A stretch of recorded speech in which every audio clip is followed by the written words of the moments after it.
দীর্ঘ বছর ধরে বন্দি থাকা দীপাকে নিয়ে পালানোর আগেই ওই রুডিকে ধরে ফেলল আদিত্য আর সুদীপা। হ্যাঁ বন্ধুরা, আমরা এমনটাই দেখতে পাবো অনুরাগের ছোঁয়া ধারাবাহিকের আগামী পর্বগুলোতে। নিজেকে প্রমাণ করতে পারে না সুদীপা গায়ত্রী চৌধুরীকে বলে আপনি আমাকে যা শাস্তি দেবেন আমি তাই মাথা পেতে নেব। তবে আদিত্য সুদীপাকে বলে না সুদীপা, সবাই অবিশ্বাস করলেও আমি তোমাকে অবিশ্বাস করি না, আমি জানি তুমি কখনোই আমাকে ঠকাতে পারো না। সেখানে ওই সঞ্চারীও আসে এবং সঞ্চারীও সবার সামনে বলে যে আমিও জানি সুদীপা কখনোই এমন কাজ করতে পারে না, কখনোই আদিত্যকে ঠকাতে পারে না। আর এই সব কিছুর পেছনে অন্য কারো হাত রয়েছে, সেটা অনির্বাণের চোখ মুখ দেখেই বোঝা যাচ্ছে। অনির্বাণ ফেসেই যায় এক প্রকার। অনির্বাণকে চার্জ করতে থাকে আদিত্য, চিৎকার করে বলে বল সত্যি কথা বলনি, আমি নয়তো তোকে ছাড়বো না।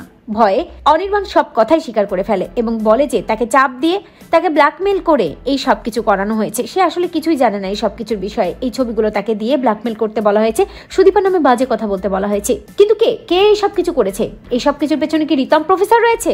যখনই রিতমের নাম বলে আদিত্য তখনই রিতম চৌধুরী বাড়িতে হাজির হয় এবং রিতমকে দেখে প্রচন্ড ক্ষেপে যায় সুদীপা। চিৎকার করে বলে যে স্যার এই সব কিছুর মানে কি? আমি তো আপনাকে সম্মান করেছি, আমি আপনাকে স্যারের চোখে দেখেছি, অথচ আপনি কি না? ছি! রিতম সুদীপাকে বলে সুদীপা আমি তো তোমাকে ভালোবেসেছি, এখানে আমার অন্যায়টা কোথায়? আর তাছাড়া আমি এইসব ছবি টবির ব্যাপারে কিছুই জানি না। সুদীপা রিতমকে বলে আমি কি আপনাকে কোনো আশ্বাস দিয়েছি?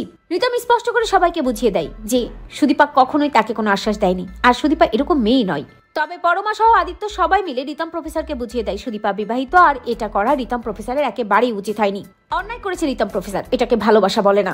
রিতমও বুঝতে পারে হ্যাঁ তার ভুল হয়ে গেছে এবং রিতম এটাও বুঝতে পারে ওই কৃষ্ণ স্যারই এসব কিছু পেছনে রয়েছে। তাকে ওই কৃষ্ণ স্যার বারবার করে সুদীপার দিকে ফোর্স করেছে। তাই কৃষ্ণ স্যারের কথা আদিত্য সুদীপা সবাইকে জানিয়ে দেয় রিতম। আদিত্য সুদীপা বুঝতে পারে যে ওই কৃষ্ণকে ধরতেই হবে এবং কেন এই কৃষ্ণ সব কিছু করেছে, কি বা উদ্দেশ্য তার, সেটা আমাদেরকে জানতে হবে। অন্যদিকে দেখা যায় রুডির বাড়িতে দীর্ঘদিন ধরে রুডির কাছেই বন্দি থাকে দীপা বেঁচেই থাকে এবং দীপাকে দীর্ঘ বছর ধরে এভাবে বন্দি জীবন যাপন করতে হয় রুডির কাছে, কারণ রুডি মুক্তি দেয় না দীপাকে। তবে সবটাই খবর চলে আসে রুডির কাছে যে ওই রিতম মুখ খুলেছে আর তার প্ল্যান মতো কোনো কিছুই হয়নি। তাই দীপাকে নিয়ে তাড়াহুড়ো করে পালানোর চেষ্টা করতে যায় ওই রুডি।